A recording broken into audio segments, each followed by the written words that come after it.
बाबा की भक्ति करनी होगी। तो जिस जिसके घर में ये लड्डू गोपाल है, आपको करना क्या है? दूध तो हमारे घर में रोज आता है जी, थोड़ा सा दूध ले लो, थोड़ी सी दही ले लो, दही भी हमारे घर में होती है, थोड़ा सा घी ले लो, घी भी हमारे घर में होता है।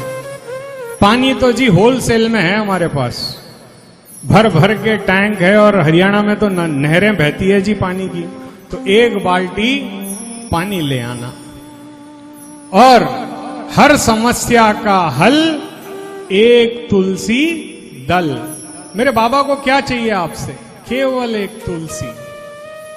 अगर अपने पास ना हो तो पड़ोसी से मांग लाना एक तुलसी, और बाबा का अच्छा अभिषेक करना है, और दोनों हाथ से बाबा का कीर्तन करना है। क्योंकि कलयुग केवल नाम धारा, सुमिर सुमिर नर उतरे पारा।